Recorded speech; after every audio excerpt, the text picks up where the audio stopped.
अस्सलाम वालेकुम guys, hope you all doing good. Happy Eid, Eid मुबारक। और एक रिक्वेस्ट करनी थी यार आप सबसे that pray for the people of Gaza, pray for the people of Palestine. They really need our prayers or support because they are helpless. I have no more words. And there is one more thing I want to say, that Allah ease the pain of our brothers, sisters in Palestine. और daily news देखता हूँ या कोई भी update इस बारे में, तो हम कर कुछ भी नहीं सकते सिवाय दुआ के। हम अल्लाह से ये दुआ करते हैं कि अल्लाह पाक उनकी मदद करे। बाकी बहुत शदीद तरीन बिज़ी डे रहा। सुबह नमाज के बाद से फिर हम लोग क्योंकि रावलपिंडी गए हुए थे भाई के घर, और मेरे इन लॉज भी उधर ही हैं, फिर बाकी भी रिलेटिव सब उधर ही हैं। तो कल पूरा दिन हमारा उधर ही स्पेंड हुआ, रात को काफ़ी लेट हम लोग वापस आए थे। तो मैंने सोचा कि यार अपने दोस्तों से भाइयों से भी ईद मुबारक कर लेनी चाहिए। और इसलिए मैंने सोचा कि आज जो है वो मैं वीडियो लाजमी बना लूँ। और पिछले दिनों आप लोगों से डिस्कस किया था मैंने एक वीलॉग के हवाले से कि हमारा जो है वो ट्रैक का एक डिस्कशन होनी है, लेकिन वो इसलिए नहीं हो सकी क्योंकि डॉक्टर दानिश के जो हैं वो चचा की डेथ हो गई थी, और हम लोग फिर उधर थोड़ा बिजी हो गए थे, और ना हमारा इफ्तार प्लान हो सका, और ना हमारी कोई बाकी मीटिंग या प्लानिंग इस हवाले से हो सकी है। तो अभी इंशाल्लाह क्योंकि छुट्टियां हैं फ़िलहाल इन दिनों ईद की, तो लेट्स सी कोई प्लान करते हैं इस हवाले से, क्योंकि बैठना है सब ने, अपने डेज डिसाइड करने हैं किस दिन अवेलेबिलिटी है, और फिर उस मुताबिक देखना है। क्योंकि अगर देखा जाए जो ट्रैकिंग का सीज़न होता है वो आपका ऑलमोस्ट अप्रैल से स्टार्ट हो जाता है।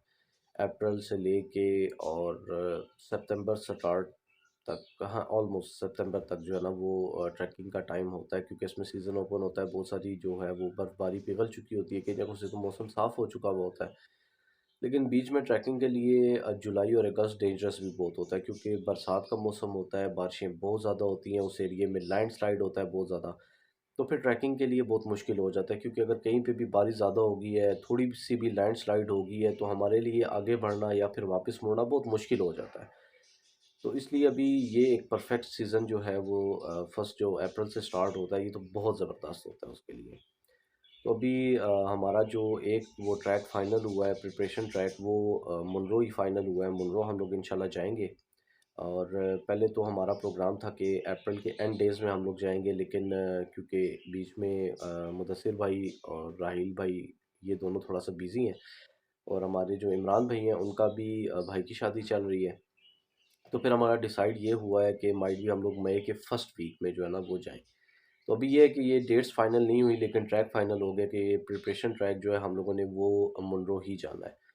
और उससे पहले बल्कि मेरा और डॉक्टर दानिश का आपस में ये हुआ कि हम दोनों, क्योंकि इस्लामाबाद और रहते भी इधर हम लोग करीब ही हैं, तो हमारा ये आपस में डिसाइड हुआ कि यार हम लोग जो है वो अभी ये सैटरडे संडे जो 2 दिन आ रहे हैं, तो इसमें हम लोग ट्रेल 3 या ट्रेल 4 पे जाएंगे। वो भी बल्कि मैं आपसे शेयर करूंगा। तो हमारा प्रोग्राम ये था कि यार थोड़ा सा अपना स्टेमिना वापस बिल्डअप करने के लिए हम लोग 2-3 दिन ये भी ट्रैक करेंगे, ताकि उसके बाद हमें आगे जो है वो कोई मुश्किल नहीं होगी।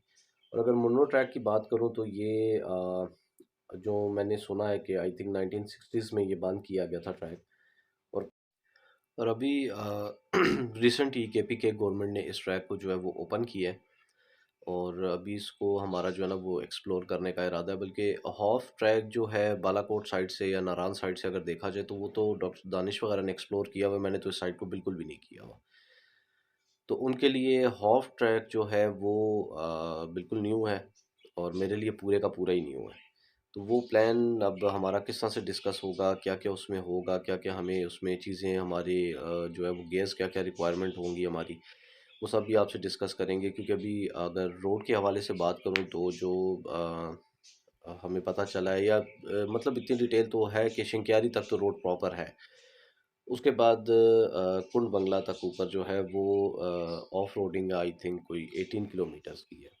और फिर उसके बाद अभी क्योंकि पहले तो हमें ये सुनने में आया था कि उससे आगे सारा ट्रैक ही है, हमें ट्रैकिंग ही करनी है। लेकिन कल रात को हमें मतलब ये बात पता चली कि वहाँ से हम लोग जो शहीद पानी है वहाँ तक बाइक जा सकता है, या शहीद पानी तक या उससे थोड़ा सा पहले तक के बाइक वहाँ तक जा सकता है। तो वो भी बल्कि हमारे आसिफ भट्टी साहब हैं, उनके रेफरेंस से हमें एक नंबर मिला था जिन्होंने उस ट्रैक को एक्सप्लोर किया है।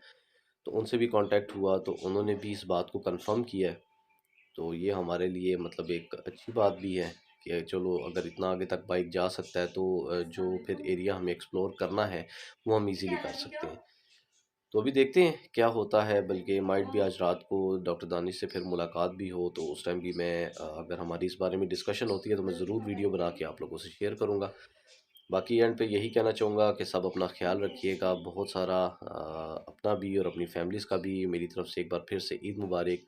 Thank you so much. अल्लाह हाफिज़।